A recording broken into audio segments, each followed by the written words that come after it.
Hello, नमस्कार, आदाब, सत श्री अकाल, राधे राधे, जय श्री कृष्णा। कैसे हो साथियों? मैं अंकुर पारिक आप सभी का स्वागत करता हूं आपके अपने मंच शिवी एजुकेशन हब पर। प्यारे साथियों, आज हमारा क्लास नंबर 3 है, जो कि नगर पालिका ईओआरओ की क्लासेज हमने चालू करी है इसके लिए। और आज हम जिस टॉपिक पर डील करेंगे वो आपके सिलेबस के अंदर जो पहला टॉपिक है। और वैसे अगर देखें तो नगर पालिका अधिनियम 2009 का चैप्टर नंबर 2 है, नगर पालिका का गठन और शासन, establishment and constitution of municipality. तो चलिए स्टार्ट करते हैं। आपका पहला टॉपिक आज का है, ठीक है, चैप्टर नंबर 2, नगर पालिका का गठन और शासन। एक एक चीज को बेटा बहुत शिद्दत से आपको पढ़ना है ताकि आपको एग्जाम के अंदर फायदा हो सके।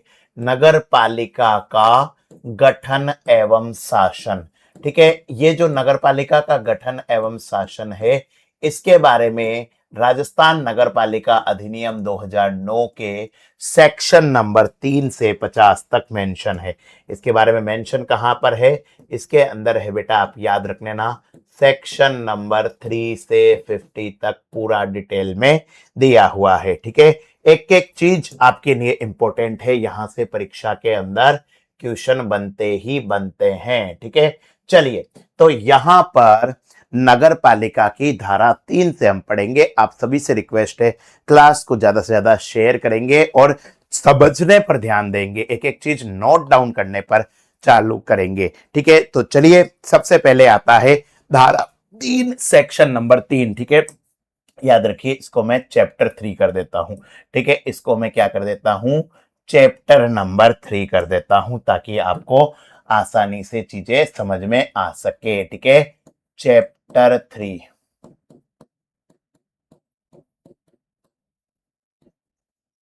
ठीक है, चलिए, तो यहां पर सबसे पहले आएगा सेक्शन नंबर 3।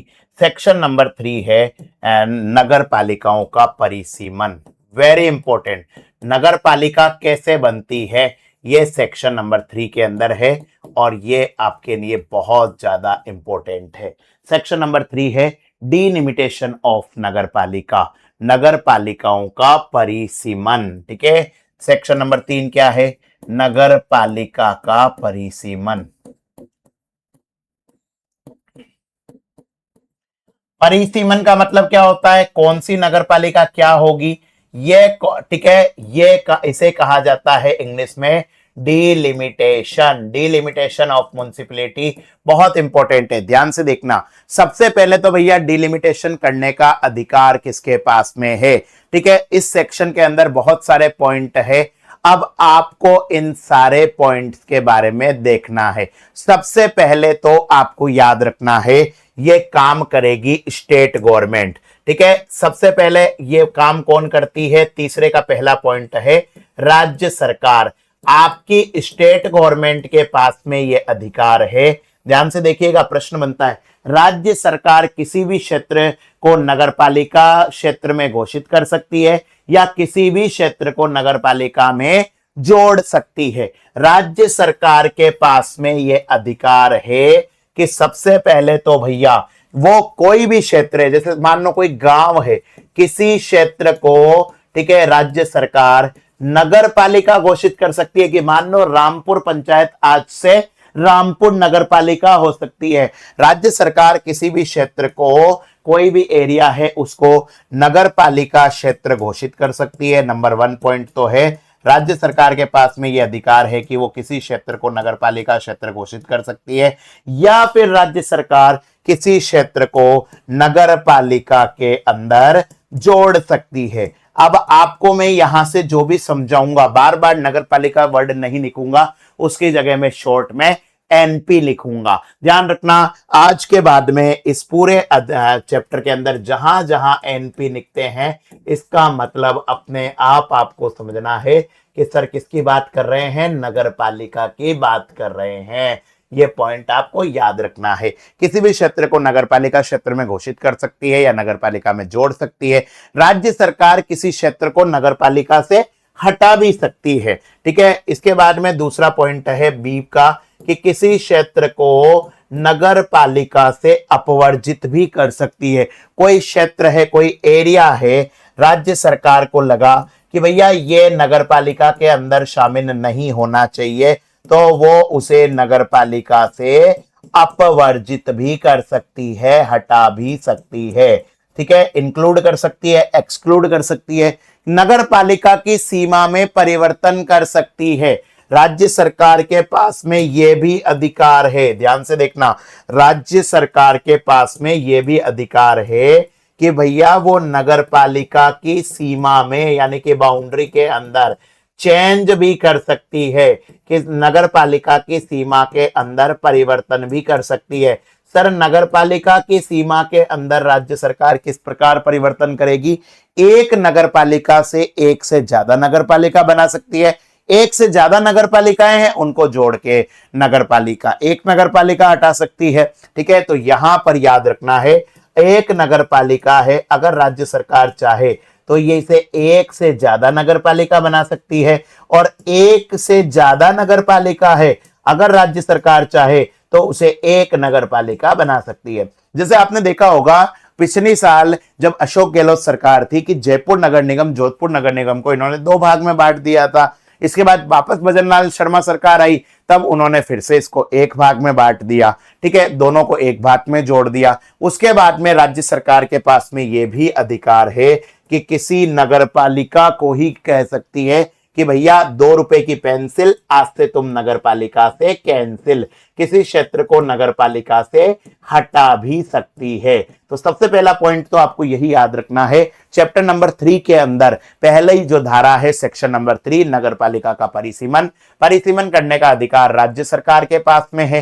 राज्य सरकार किसी क्षेत्र को नगर पालिका क्षेत्र घोषित कर सकती है, किसी क्षेत्र को नगर पालिका से हटा सकती है, नगर पालिका की सीमा यानी कि बाउंड्री से में चेंज कर सकती है, नगर पालिका से हटा भी सकती है। अब ध्यान रखना, अब इनके अंदर अलग अलग पॉइंट भी है जिनके बारे में आपको डिटेल में पढ़ना जरूरी है। अगर मान लो कोई क्षेत्र नगर पालिका में जुड़ता है, ठीक है, जैसे मान लो कोई पंचायत है और वो पंचायत अब नगर पालिका के अंदर जुड़ गई, अगर कोई क्षेत्र नगर पालिका के अंदर जुड़ेगा तो ऐसी कंडीशन के अंदर, ध्यान से देखना, ऐसी कंडीशन में उस क्षेत्र में 6 महीने के अंदर अंदर चुनाव कराना अनिवार्य है। तो ऐसी कंडीशन में यहां से प्रश्न बन सकता है कि भैया आपके पास 6 मंथ है, यू हैव 6 मंथ, इन 6 महीनों के अंदर उस क्षेत्र में इलेक्शन कराना, चुनाव कराना क्या है बेटा आपके लिए अनिवार्य है। ठीक है, अगर किसी क्षेत्र में कोई क्षेत्र नगर पालिका के अंदर जुड़ा है तो वहां पर 6 महीने के अंदर अंदर आपको चुनाव से कराना जरूरी है। ऐसे के ऐसे ऑप्शन नंबर बी के अंदर हमने कहा है कि अगर कोई क्षेत्र नगर पालिका से हट गए तो जब यार ही नहीं रहेगा तो उसकी गली का क्या फायदा। अगर कोई क्षेत्र नगर पालिका से हट गया, मान लो आपकी नगर पालिका में नगर पालिका का वार्ड नंबर 18 को सरकार ने कहा कि ये आज से नगर पालिका में नहीं है, ये अलग पंचायत है, तो उस वार्ड नंबर 18 से जो पार्षद चुने गए थे उन्हें भी नगर पालिका से हटाया माना जाएगा। तो बी पॉइंट आपको याद रखना है कि अगर कोई क्षेत्र नगर पालिका से हट गया, अगर कोई क्षेत्र आपकी नगर पालिका से हट गया, ठीक है, अगर कोई क्षेत्र, यहां पर दूसरा पॉइंट है, नगर पालिका से हट गया तो ऐसी कंडीशन में उस जगह के जो प्रतिनिधि होंगे, रिप्रेजेंटेटिव होंगे, वहां के जो प्रतिनिधि होते हैं उन रिप्रेजेंटेटिव को भी, ध्यान से समझना, उन रिप्रेजेंटेटिव, उन प्रतिनिधि को भी नगर पालिका से हटाया जाएगा, उनको भी नगर पालिका से क्या किया जाएगा बेटा, रिमूव किया जाएगा। समझ गए बेटा। अब इसके बाद में आपके पॉइंट आता है पॉइंट नंबर सी, कि सपोज करो कि अगर कोई नगर पालिका, ठीक है, ध्यान से देखना, अगर कोई नगर पालिका किसी दूसरी नगर पालिका के अंदर जुड़ती है, ठीक है, मान लो ये आपकी एक नगर पालिका है, ठीक है, ये आपकी एक नगर पालिका है, ठीक है, एक नगर पालिका है, इस नगर पालिका के अंदर सपोज करो ये नगर पालिका दूसरी है, ठीक है, ये नगर पालिका इस नगर पालिका के अंदर ऐड हो रही है, यानी कि एक नगर पालिका दूसरी नगर पालिका में जुड़ती है। ये छोटी नगर पालिका दूसरी नगर पालिका के अंदर शामिल हो रही है, जुड़ती है। सपोज करो ऐसा केस आ गया कि आपकी एक नगर पालिका दूसरी नगर पालिका में ऐड हो गई, तो ऐसी कंडीशन में लाला क्या होगा? अब इस जिस जो नगर पालिका ऐड हुई है, यहां के, ठीक है, यहां के जो अध्यक्ष है, ठीक है, इस नगर पालिका के जो नगर पालिका अध्यक्ष है, ठीक है, इस नगर पालिका के जो नगर पालिका उपाध्यक्ष है और इस नगर पालिका के जो सदस्य है, ध्यान से देखना आपके, ठीक है, एक छोटी नगर पालिका किसी दूसरी नगर पालिका में ऐड हो गई। ये एक नगर पालिका है, ये इसके अंदर ऐड हो रही है। एक छोटी नगर पालिका किसी दूसरी नगर पालिका में ऐड हो रही है, तो इस कंडीशन में इस नगर पालिका के जो अध्यक्ष है, इस नगर पालिका के जो उपाध्यक्ष है और इस नगर पालिका के जो सदस्य हैं, वो आपकी दूसरी नगर पालिका के अंदर, वो सारे के सारे इस दूसरी नगर पालिका के अब सदस्य माने जाएंगे। इस नगर पालिका के अब ये सदस्य माने जाएंगे। समझ में आ गया? क्योंकि इस नगर पालिका के अंदर ऑलरेडी क्या है, पहले से अध्यक्ष है, उपाध्यक्ष है, सदस्य है, अब ये लोग भी इसके मेंबर हो जाएंगे। ठीक है, तो यहां पर इसी लाइन को अगर मैं हिंदी में लिखूं, तो आपके थोड़ा सा लैंग्वेज में लिखूं, यदि एक नगर पालिका किसी दूसरी नगर पालिका में शामिल होती है, यदि एक नगर पालिका किसी दूसरी नगर पालिका में शामिल होती है, ठीक है, तो ऐसी कंडीशन के अंदर, ठीक है, तो ऐसी कंडीशन के अंदर, ठीक है, तो उस नगर पालिका के नगर पालिका अध्यक्ष, नगर पालिका के उपाध्यक्ष, नगर पालिका के जो सदस्य हैं, वो आपकी दूसरी नगर पालिका के, ठीक है, दूसरी नगर पालिका के क्या माने जाएंगे? सदस्य माने जाएंगे। आगे बात समझ में? कोई रॉकेट साइंस नहीं है, बहुत ही सिंपल वे में मैं आपको समझा रहा हूं। ठीक है, एक एक चीज मैं आपको समझा रहा हूं। ठीक है, आपको डिटेल से पढ़ना है। यहां पर जो आपके शिवी एजुकेशन हब के अंदर क्लासेज हो रही है, इसके अंदर हम क्लासेज की सीमा के अंदर आपको नहीं बांधेंगे। ऐसे विद्यार्थी हमसे कतई मत जुड़ो जो ये चाहते हो 25 क्लास में, 30 क्लास में, 35 क्लास के अंदर क्लास पूरी हो जाए। मैं पूरी चीजें आपको बताऊंगा। ठीक है, क्यों? क्योंकि मैं अंजना ओम कश्यप नहीं हूं। ठीक है, मैं कोई न्यूज एंकर नहीं हूं कि मुझे सिर्फ खाना पूर्ति करनी है, ना मुझे कोई और बहुत सारे बैच बनाने हैं, न यहाँ पर हमारे ये जिम्मेदारी है कि पर क्लास के मुझे पैसे मिलते हैं। पैसे कौन देगा? मेरा खुद का चैनल है। तो यहाँ पर हमारा सिंपल सा एक ही फंडा है कि भैया हम यहाँ पर पूरी तरीके से बच्चों को सेटिस्फाई करेंगे। ठीक है, इनफ टाइम आपके बिना मिलेगा। कम से कम 2027 से पहले तो पेपर होगा ही नहीं। अगर आज से 1 जनवरी 2027 भी डेट माने तो भी आपके पूरा टाइम है। इसलिए आपको इस शिद्दत से पढ़ाया जाएगा कि एक एक चीज होती है। बस आप कॉपी पेन लेकर बैठे रहिए, आप साथ साथ में नोट्स बना सकते हैं। पीडीएफ के लिए आपको क्या करना है, इसी सीवी एजुकेशन हब के टेलीग्राम चैनल पर जुड़ जाइए, आपको पीडीएफ भी प्रोवाइड हो जाएगी। अब यहां पर आपको याद रखना है, समझ में आ गया कि एक नगरपालिका दूसरी नगरपालिका में जुड़ी तो उसके अध्यक्ष, उपाध्यक्ष, सदस्य दूसरी नगरपालिका के सदस्य माने जाएंगे। और स्पीड वगैरह कहां तेज करनी है, कहां कम करनी है, वो मुझे अच्छी तरह से आता है। पुराने विद्यार्थी भी अगर पढ़ेंगे तो उन्हें काफी कुछ नया सीखने को मिलेगा। ठीक है, शुरुआत में कई बच्चों को लग सकता है इन्हें पहले पढ़ा, सर इतना स्लो कैसे पढ़ा रहे हो? आराम आराम से हम पढ़ेंगे, मैं आपकी टेक ऑफ भी ले लूंगा। अब भैया आपकी नगरपालिका की सीमा के अंदर अगर परिवर्तन हुआ, दूसरी तीसरी जो सेक्शन 3 है वो बहुत इंपॉर्टेंट है। अगर आपकी नगरपालिका की सीमा में परिवर्तन हुआ, नगर पालिका की बाउंड्री के अंदर चेंज हुआ। ध्यान से देखना, नगर पालिका की सीमा के अंदर परिवर्तन जब होता है तो ऐसी स्थिति में उस परिवर्तन को जिला कलेक्टर, कौन, आपका जो डिस्ट्रिक्ट कलेक्टर है, या फिर जिला कलेक्टर अगर अनुपस्थित है तो उसके द्वारा प्राधिकृत व्यक्ति, उसके द्वारा जिस व्यक्ति को असाइंड किया जाएगा, उसके द्वारा जो व्यक्ति प्राधिकृत होगा वो व्यक्ति आपको इस चीज को, ठीक है, नगर पालिका की सीमा को अनुमोदित करेगा, यानी कि अप्रूव करेगा।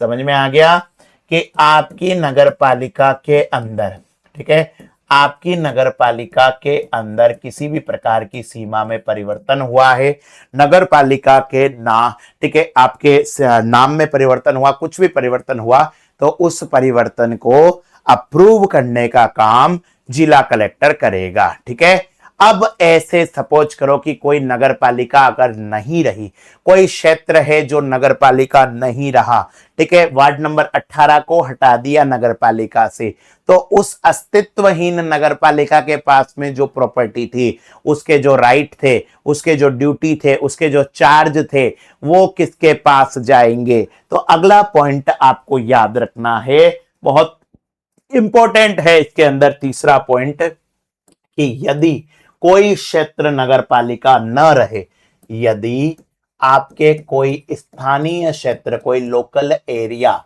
यदि कोई स्थानीय क्षेत्र, यदि कोई लोकल एरिया नगर पालिका न रहे, आपके नगर पालिका नहीं रहता है, तो ऐसी कंडीशन के अंदर, तो ऐसी कंडीशन के अंदर उस एग्जिस्टेंस लेस नगर पालिका का, तो बेटा याद रखना, तो ऐसी स्थिति में उस अस्तित्वहीन नगर पालिका का, जिस नगर पालिका का अस्तित्व नहीं है, तो उस अस्तित्वहीन नगर पालिका का, ध्यान से देखना, अब नगर पालिका नहीं रही है, तो ऐसी स्थिति में जो आपकी अस्तित्वहीन नगर पालिका है, उस नगर पालिका के पास जो जो प्रॉपर्टी है, ध्यान रखना, उस नगर पालिका के पास जो जो प्रॉपर्टी है, यानी कि उसका जो संपत्ति है, उस नगर पालिका के पास जो जो अधिकार है, जो उसके राइट है, उस नगर पालिका के पास जो जो प्रभार है,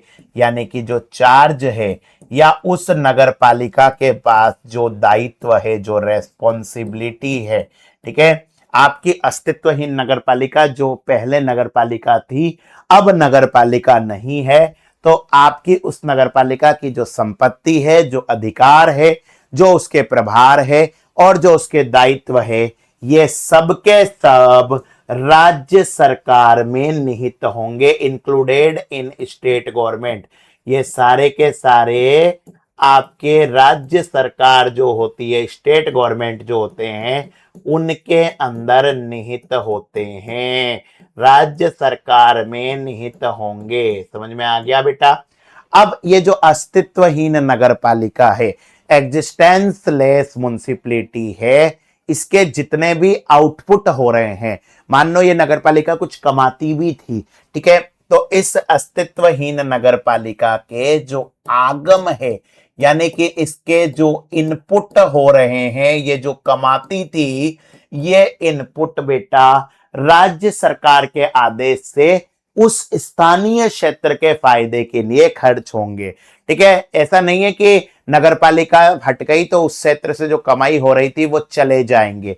तो यहां पर साफ साफ लिखा हुआ है कि अगर कोई अस्तित्वहीन नगर पालिका है, उस नगर पालिका के जो इनपुट है वो राज्य सरकार के आदेश से, with instruction of state government, वो आपके राज्य सरकार जो है, उस राज्य सरकार के आदेश से, ठीक है, राज्य सरकार का जो आदेश है, उस राज्य सरकार के आदेश से स्थानीय क्षेत्र के फायदे के लिए खर्च होगा। वो किसके फायदे के लिए खर्च होगा? आपका जो स्थानीय क्षेत्र है, जो लोकल एरिया है, जो अब नगर पालिका नहीं रहा, उस स्थानीय क्षेत्र के फायदे के लिए, उसके लाभ के लिए खर्च होगा, व्यय किया जाएगा। समझ में आ गई बेटा बात बेटा? कोई रॉकेट साइंस नहीं है, बहुत ही सिंपल है। अगर कोई स्थानीय क्षेत्र नगर पालिका नहीं रहता है तो ऐसी नगर पालिका जो अब अस्तित्वहीन है, उस अस्तित्वहीन नगर पालिका के जितने भी संपत्ति है, जितने भी अधिकार है, जितने भी प्रभार है, जितने भी दायित्व है, वो सारे के सारे राज्य सरकार में निहित होंगे और इसके जितने भी इनपुट है वो राज्य सरकार के आदेश से स्थानीय क्षेत्र के फायदे के लिए खर्च होंगे। समझ में आ गया? अपने आप में जो धारा 3 है वो बहुत इंपॉर्टेंट है। ठीक है, अब देखिए यहां पर जब भी कोई, ठीक है, इसके बाद में इसके 4th और 5th पॉइंट के अंदर लिखा हुआ है जो मैं आपको बता देता हूं। 4th और 5th पॉइंट के अंदर, ठीक है, सब सेक्शन 3 के सब सेक्शन चल रहे हैं। जब भी कोई नगर पालिका किसी दूसरी नगर पालिका में शामिल होती है, जब भी कोई नगर पालिका किसी दूसरी नगर पालिका में शामिल होती है, किसी अन्य नगर पालिका में जुड़ती है, शामिल होती है, इंक्लूड होती है, तो ऐसी स्थिति में, ठीक है, तो ऐसी स्थिति में बेटा आपको याद रखना है, तो उस नगर पालिका के, तो ऐसी स्थिति में आपकी वो नगर पालिका है, उस नगर पालिका के जो शामिल हुई है, उस नगर पालिका के भैया जितना भी फंड है, यानी कि उस नगर पालिका की जो निधि है, ठीक है, उस नगर पालिका की जो संपत्ति है यानी कि प्रॉपर्टी है, उस नगर पालिका के जो अधिकार है यानी कि जो राइट है, ठीक है, उस नगर पालिका के जो अधिकार है, ध्यान से देखना, निधि यानी कि फंड, उस नगर पालिका की जो संपत्ति है, उस नगर पालिका के जो दायित्व है, रेस्पॉन्सिबिलिटी है, वो अपने आप ही दूसरी नगर पालिका में शामिल हो जाएंगे। जब नगर पालिका ही उसकी हो गई, ठीक है, जब हम ही उनके हो गए, तो हमारी जितनी भी प्रॉपर्टी है, हमारे जितने भी राइट है, हमारी जो रेस्पॉन्सिबिलिटी है, या ठीक है, वो सारा का सारा उनका ही हो जाएगा। नगर पालिका की बात कर रहा हूं, किसी दूसरी चीज की बात मत समझ लेना।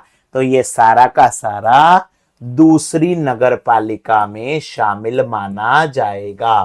ठीक है, उस अन्य नगर पालिका में जिसमें जुड़ा, मतलब इस नगर पालिका का अन्य नगर पालिका में जिसके अंदर ऐड हुआ, उसी नगर पालिका में शामिल हो जाएगा। ठीक है, समझ में आ गया कि अपने आप अगर किसी दूसरी नगर पालिका के अंदर शामिल हो गए, तो आपकी जो प्रॉपर्टी है, आपकी जो रेस्पॉन्सिबिलिटी है, आपकी जो ड्यूटी है, आपके जो राइट्स है, वो अपने आप ही दूसरी नगर पालिका के अंदर शामिल हो सकती है।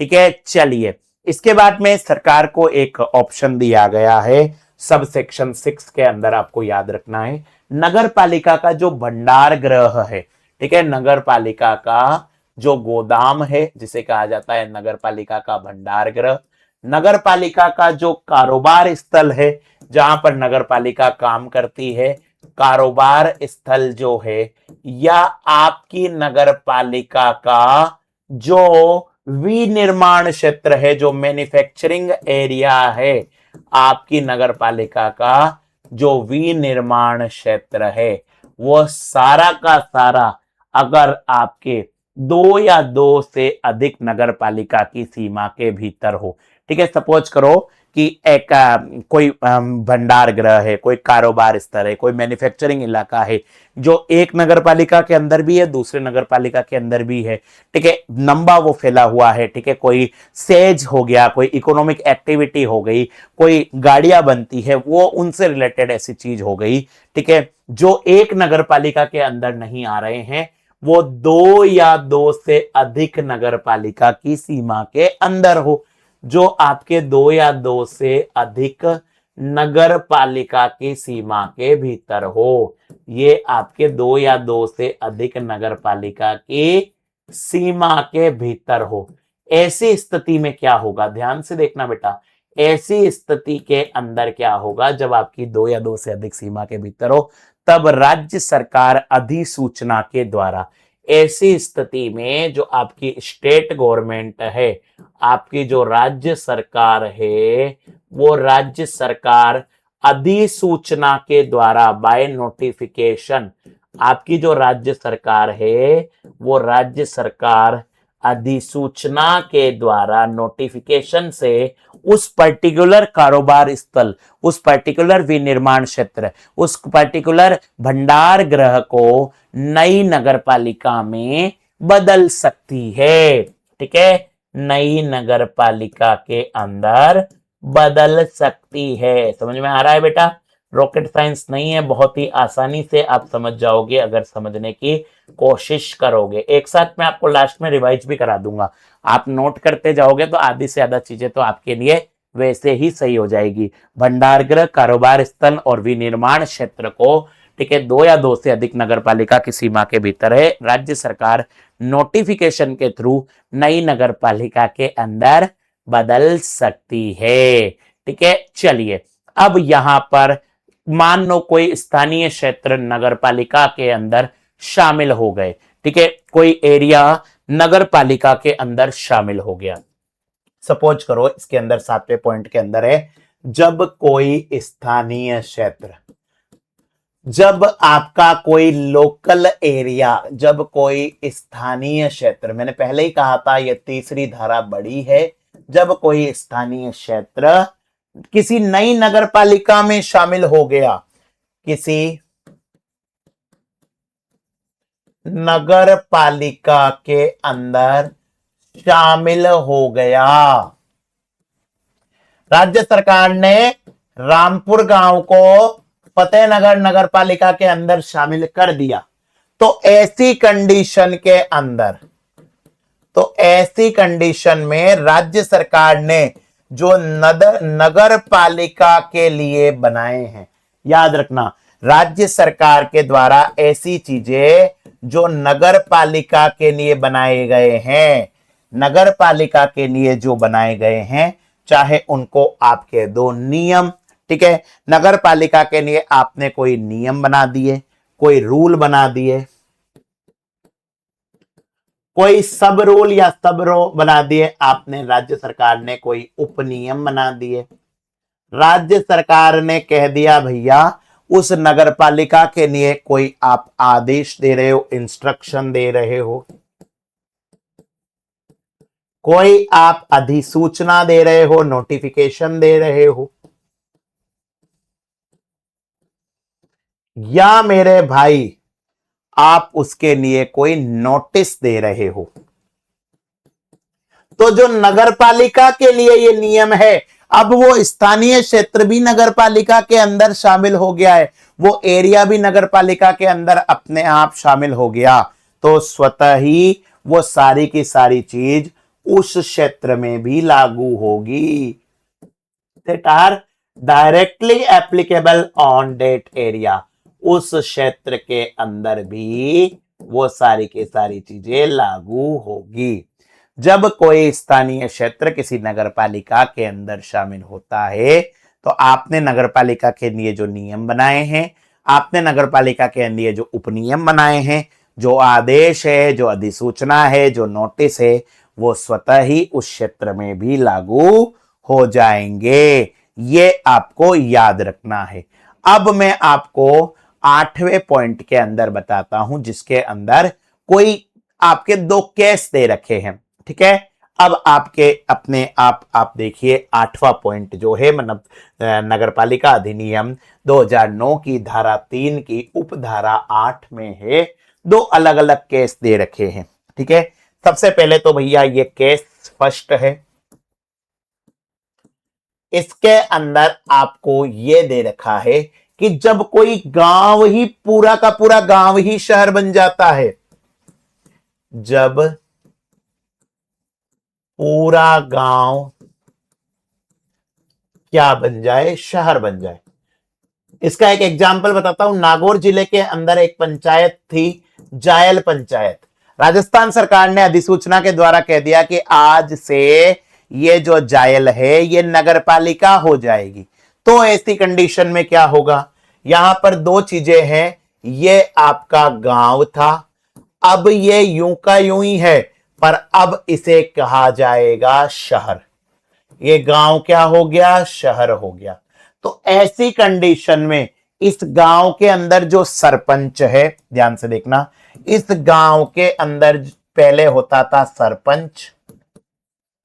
वो सरपंच अब अपने आप गांव ही एज इट इज, ना कुछ जुड़ा ना कुछ घटा, एज इट इज गांव को ही शहर बना दिया। तो ये सरपंच है, ये इस नई नगर पालिका के अंदर क्या हो जाएगा, अध्यक्ष हो जाएगा। समझ में आ गया।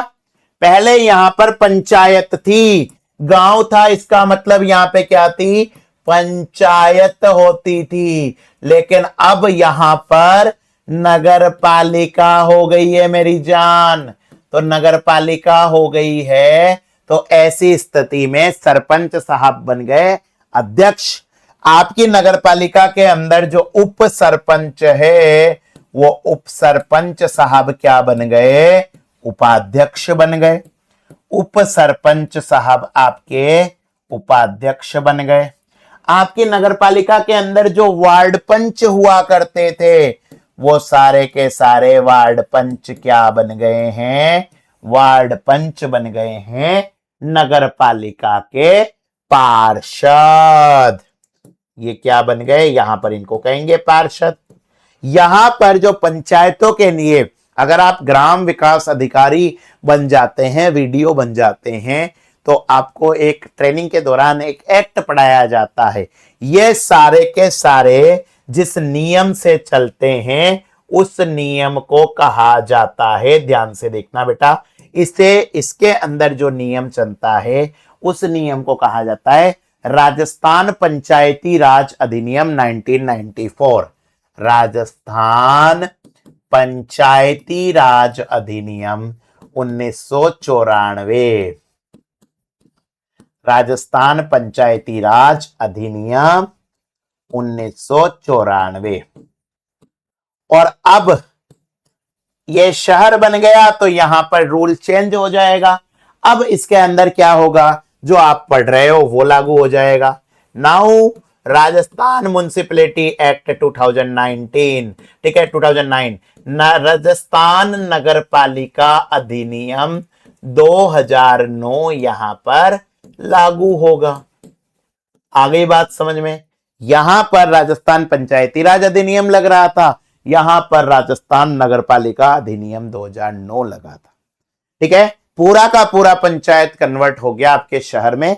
सरपंच साहब को अब कहेंगे कि आप आज से अब अध्यक्ष हो, उप सरपंच उपाध्यक्ष है, जो वार्ड पंच थे वो पार्षद है, गांव के अंदर पंचायत होती थी अब नगर पालिका हो गई। यहां पर जिस कानून से सब कुछ संचालित होता था उसका नाम था राजस्थान पंचायती राज अधिनियम 1994, और अब इसका नाम क्या हो जाएगा, राजस्थान नगर पालिका अधिनियम 2009। इसके बाद में अब केस सेकंड पे, केस फर्स्ट तो क्या था कि पूरा का पूरा गांव ही शहर बन गया। केस सेकंड है कि गांव शहर नहीं बना, गांव ऑलरेडी किसी शहर है उसमें जुड़ गया। ठीक है, जब कोई गांव किसी शहर में जुड़ जाए। अब देखो इसके अंदर क्या था, इसके अंदर क्या होगा, सपोज करो ये आपका गांव है, ये आपका क्या है, गांव है, और ये गांव किसके अंदर ऐड हो रहा है, ये आपका जो शहर है, इस शहर के अंदर ये जुड़ रहा है। और अब ये आपका जो नया गांव शहर बन गया है, उसे कह देंगे ये आपका नया शहर बन गया है। अब इसके अंदर ये आपका गांव जुड़ गया, तो ये आपके नया शहर बन गया, नई नगरपालिका बन गई। ये पंचायत थी, ये नगरपालिका थी, ये। अब ऐसी स्थिति में इस गांव के, ध्यान से देखना, अब इस कंडीशन में इस गांव के जो सरपंच होंगे, इस गांव के जो उप सरपंच होंगे और इस गांव के जो वार्ड पंच होंगे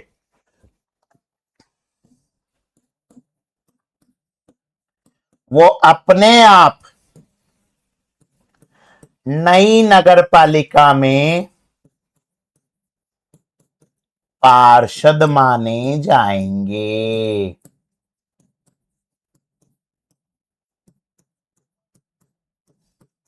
तो नगर पालिका किस प्रकार से गठित होती है, नगर पालिका किस तरीके से गठित होती है, वो पूरा का पूरा सेक्शन नंबर 3 के अंदर है।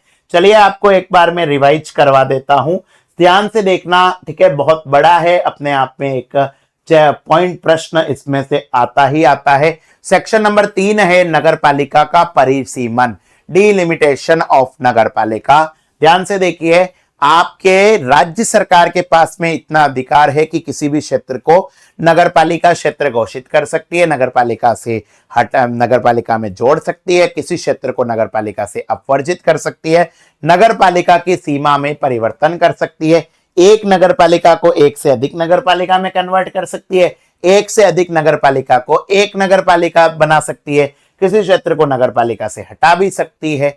अब देखिए, जब भी कोई क्षेत्र नगरपालिका में जुड़ता है, ठीक है, जो पहले नगरपालिका में नहीं था, तो वहां पर 6 महीने के अंदर अंदर चुनाव कराना अनिवार्य है। अगर कोई क्षेत्र नगरपालिका से हट गया तो वहां के प्रतिनिधि को नगरपालिका से हटा दिया जाएगा। अगर मान लो एक नगरपालिका दूसरी नगरपालिका में जुड़ती है तो उस नगरपालिका के जो अध्यक्ष हैं, उपाध्यक्ष हैं और सदस्य हैं, उन्हें दूसरी नगरपालिका का सदस्य माना जाएगा। ठीक है, इस नगरपालिका के अध्यक्ष, उपाध्यक्ष और सदस्य को आपकी दूसरी नगरपालिका का सदस्य माना जाएगा। इसके बाद में भैया आपके आता है, नगरपालिका की सीमा में परिवर्तन होता है तो जिला कलेक्टर, उनके द्वारा प्राधिकृत व्यक्ति या अनुमोदित व्यक्ति है, वो ही उसे अप्रूव करेगा। फिर इसके बाद में हमने देखा है कि अगर कोई क्षेत्र पहले जो नगरपालिका में था वो नगरपालिका में नहीं रहता है तो उस अस्तित्वहीन नगरपालिका के जो भी संपत्ति है, जो भी अधिकार है, जो भी प्रभार है, जो भी दायित्व है, वो राज्य सरकार में निहित होंगे और इसके जो आगम है, जो इनपुट है, वो राज्य सरकार के आदेश से स्थानीय क्षेत्र के फायदे के लिए व्यय किए जाएंगे, यानी कि खर्च किए जाएंगे। अब इसके बाद में चौथा और पांचवा आता है, जब भी कोई नगरपालिका किसी अन्य नगरपालिका में शामिल होती है तो उस नगरपालिका की जो निधि है, यानी कि उसकी जो प्रॉपर्टी है या फंड है, संपत्ति है, अधिकार है, दायित्व है, वो भी अन्य नगरपालिका के अंदर शामिल हो जाएंगे। भंडार गृह, कारोबार स्थल, विनिर्माण क्षेत्र 2 या 2 से अधिक नगरपालिका की सीमा के भीतर हो तो राज्य सरकार अधिसूचना के द्वारा नई नगरपालिका के अंदर कन्वर्ट कर सकती है। जब कोई क्षेत्र किसी नगरपालिका में शामिल होता है तो नगरपालिका के लिए जो नियम बनाए गए हैं, विनियम बनाए गए हैं, उपनियम, आदेश, अधिसूचना और नोटिस, वो अपने आप उस क्षेत्र के अंदर भी लागू होते हैं। अब इसके बाद में 8वां और 8वें के अंदर है केस स्टडी। सपोज करो कि पूरा का पूरा पंचायत नगरपालिका के अंदर बन गया तो आपका जो गांव था वो शहर हो गया। वहां पहले लगता था ग्राम पंचायत, अब होती है शहर में नगरपालिका। वहां पहले राजस्थान पंचायती राज अधिनियम 1994 के नियम लगते थे, अब यहां पर राजस्थान नगरपालिका अधिनियम 2009 के नियम लगेंगे। इसके बाद में हमने आपको बताया है कि जब कोई गांव किसी शहर में जुड़ जाए तो अपने आप उस गांव के जो सरपंच है, उप सरपंच है, वार्ड पंच है, वो नई नगरपालिका के अंदर पार्षद माने जाएंगे। ठीक है, इतना सारा चीजें मैंने आपको सेक्शन नंबर 3 धारा 3 के अंदर पढ़ा दी है। ठीक है, चलिए अब अपन चलते हैं धारा 4 के अंदर। ठीक है, आपके धारा 3 मैंने आपको पूरी की पूरी पढ़ा दी है। थोड़ी सी बड़ी धारा थी लेकिन आई थिंक आपको समझ में आ गई होगी। ठीक है, जितनी बड़ी धारा 3 थी उतनी ही छोटी धारा 4 है। ठीक है, चलिए सेक्शन नंबर 4 में आते हैं। पीडीएफ आपको कहां मिलेगी? पीडीएफ आपको मिलेगी Shivi education hub Telegram channel पर। अगर आप नहीं जुड़े हो तो आप जुड़ जाइए। ठीक है, नगर पालिका बोर्ड के अधिनियम के नगर पालिका बोर्ड के अधिनियम के उन उपबंधों के प्रवर्तन से छूट जो उसके लिए अनुपयोगी हो। नगर पालिका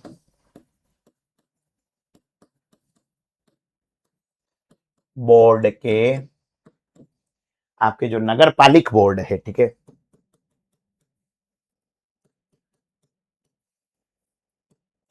नगर पालिक बोर्ड को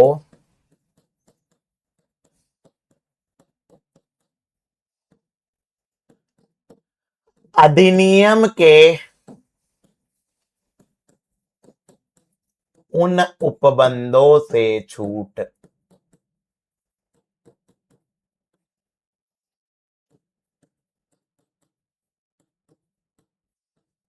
जो उसके लिए अनुपयोगी हो।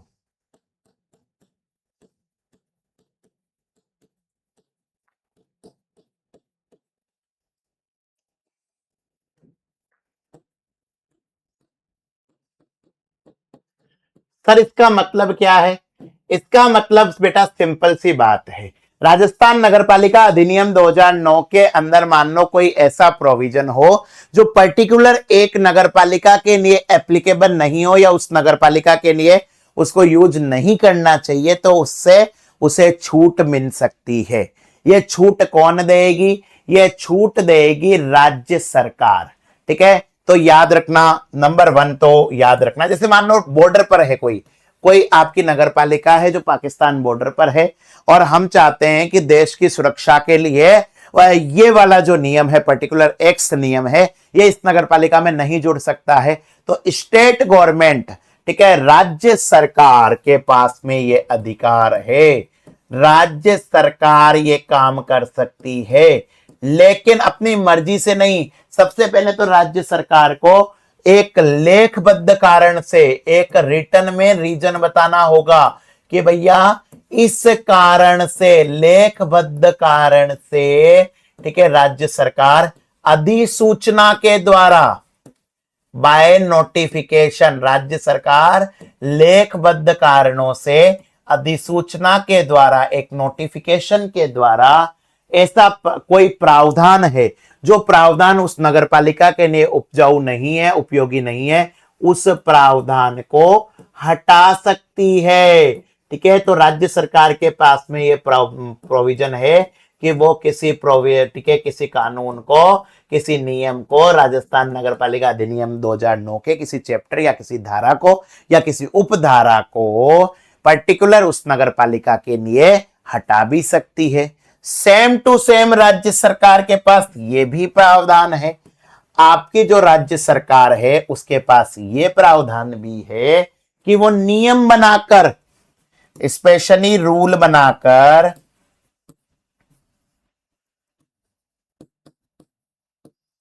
उस नगर पालिका के लिए प्रावधान जोड़ भी सकती है।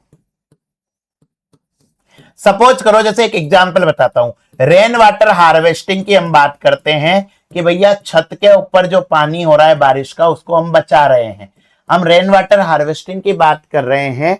ठीक है, उस पानी को हम बचा रहे हैं, ठीक है, मरुस्थल के इलाके के अंदर, और झालावाड़ क्षेत्र में बारिश बहुत हो रही है, तो उस नगर पालिका के लोग कोई पागल तो है नहीं कि भैया वो भी रेन वाटर हार्वेस्टिंग करेंगे, तो उनके लिए ये नियम से छूट भी हो सकती है। चलिए, तो सेक्शन नंबर 4 भी हो गया है।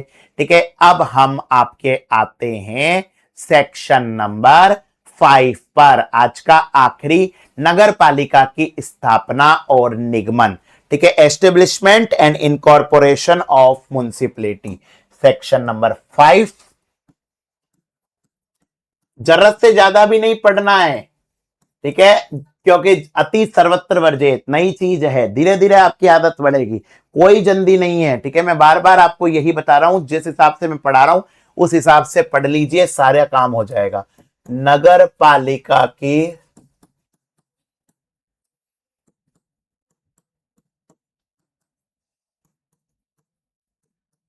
स्थापना और निगमन,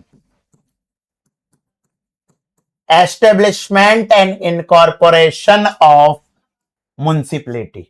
तो भैया ऐसी स्थिति में क्या होगा, ऐसी स्थिति में राज्य सरकार के पास में ये पावर है कि वो नगर पालिका को स्थापना कर सकती है। मैंने कल की क्लास के अंदर आपको बताया था तीन चीजें होती है नगर पालिका में, नगर पालिका, नगर परिषद, नगर निगम। नगर पालिका होती है संक्रमणशील क्षेत्र में, नगर परिषद होती है स्मॉल अर्बन एरिया के अंदर, और जो लार्ज अर्बन एरिया होता है वहां पर नगर निगम होती है। तो यहां पर सिंपल सी बात है कि राज्य सरकार के पास ये प्रावधान है, राज्य सरकार के पास ये प्रावधान है कि वो भैया तीन अलग अलग एरिया के लिए तीन अलग अलग क्षेत्र बना सकते हैं।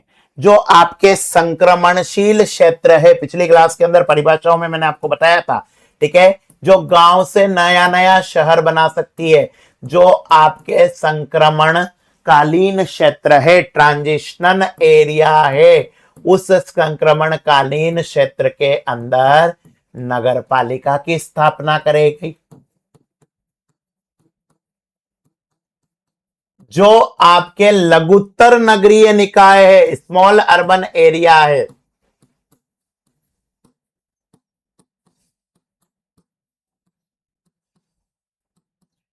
वहां पर नगर परिषद की स्थापना करेगी।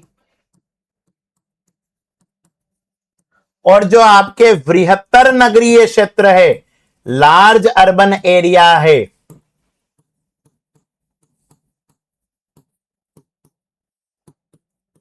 वहां पे नगर निगम की स्थापना करेगी।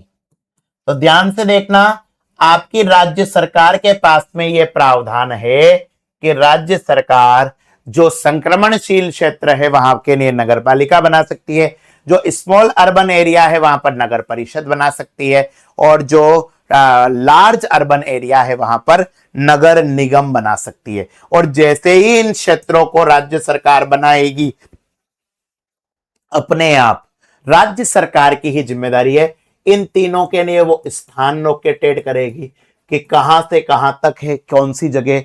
इन तीनों के लिए अलग अलग जगह के लिए मोहर यानी कि सील राज्य सरकार बनाएगी। इन तीनों के लिए भैया उत्तराधिकार, सक्सेसर, इसकी व्यवस्था राज्य सरकार करेगी। इन तीनों के लिए बेटा याद रखना है, राज्य सरकार इनको वाद चलाने या खुद पर जो वाद लगा है, इनको वाद लगाने या इन पर कोई केस लगाए, या तो इन्होंने किसी पर केस करा या खुद पर कोई वाद लगा है, ठीक है, खुद पर वाद लगने पर सामना करने का अधिकार, ठीक है, कोर्ट के अंदर ये अपनी तरफ से जा सकती है कि भैया एज ए म्युनिसिपैलिटी पर कोई वाद लगा सकता है या इन पर कोई केस भी लग सकता है। तो सेक्शन नंबर 5 है नगर पालिका की स्थापना और निगमन। राज्य सरकार ट्रांजिशनल एरिया के अंदर नगर पालिका करती है, लघुत्तर नगरीय क्षेत्र में नगर परिषद करती है, बृहत्तर नगरीय क्षेत्र के अंदर नगर निगम करती है। यहां पर इनके लिए स्थान होगी, मुहर होगी, उत्तराधिकार होगा, वाद लगाने या खुद पर वाद लगने पर सामना करने का अधिकार होता है। अब इसके अंदर कुछ अपवाद है, ठीक है, कुछ ऐसी चीज है जहां पर ये नहीं हो सकती, सेक्शन नंबर 5 को छूट दिया जा सकता है। तो भैया आपके आता है एक्सेप्शन, आज की क्लास का आखिरी सब पॉइंट। तो अपवाद क्या है? अगर कोई क्षेत्र राज्यपाल क्षेत्र के आकार का हो। अपवाद के अंदर क्या क्या आएगा भैया? सबसे पहले तो आ जाएगा अपवाद के अंदर कि भैया कोई क्षेत्र है जो राज्यपाल क्षेत्र के आकार का है। अगर कोई क्षेत्र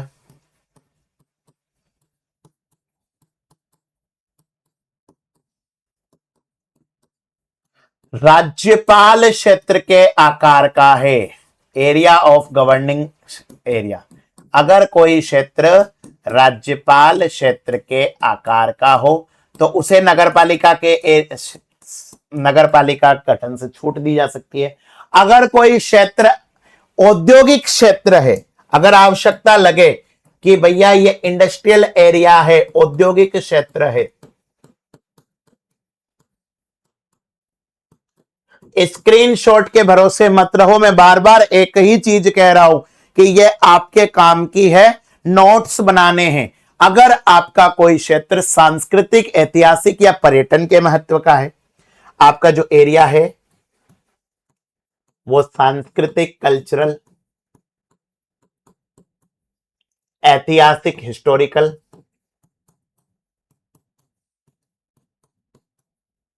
या टूरिज्म, पर्यटन के महत्व का है।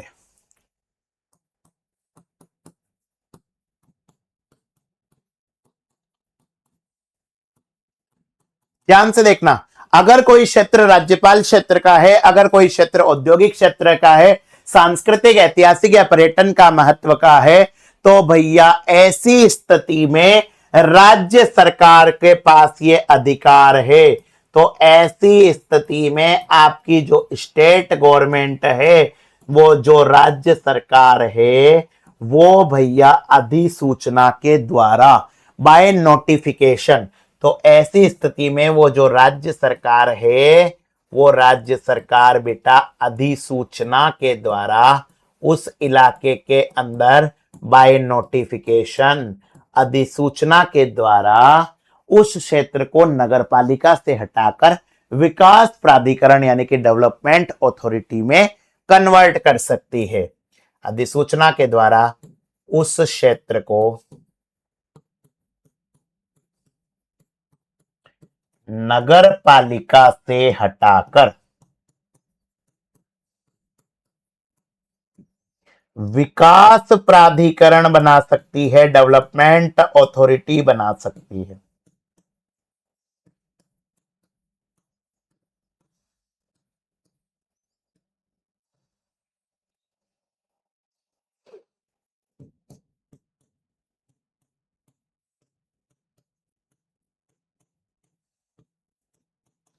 ठीक है, तो लास्ट जो थी सेक्शन नंबर 5, राज्य सरकार किसी भी संक्रमणकालीन क्षेत्र को नगरपालिका, लघुत्तर नगरीय क्षेत्र को नगर परिषद, वृहत्तर नगरीय क्षेत्र को नगर निगम बना सकती है। यहां पर वो स्थान, मोहर, उत्तराधिकार, वाद लगाने या खुद पर वाद लगने पर सामना करने का अधिकार दे सकती है। अगर कोई क्षेत्र राज्यपाल क्षेत्र के आकार का हो, कोई औद्योगिक क्षेत्र है, सांस्कृतिक ऐतिहासिक महत्व क्या है, तो राज्य सरकार अधिसूचना के द्वारा उस क्षेत्र को नगरपालिका से हटाकर विकास प्राधिकरण बना सकती है। तो बेटा इस तरीके से आज की क्लास पूरी हुई। कल हम फिर मिलेंगे अगली 3 धाराओं के number 6, section number 6, section number 7 और सेक्शन नंबर 8 में। आपको क्लास कैसी लगी, आप हमारे कोर्स भी ले सकते हैं शिवी एजुकेशन हब एप्लीकेशन पर। आज के लिए इतना ही। अपना, अपने चाहने वाले और अपने हिंदुस्तान का ख्याल रखिए। हंसते रहिए, मुस्कुराते रहिए, पढ़ते रहिए और इस क्लास को पीडीएफ पे प्राप्त करने के लिए Shivi education hub Telegram channel से जुड़ना ना भूलिए। जय श्री कृष्ण।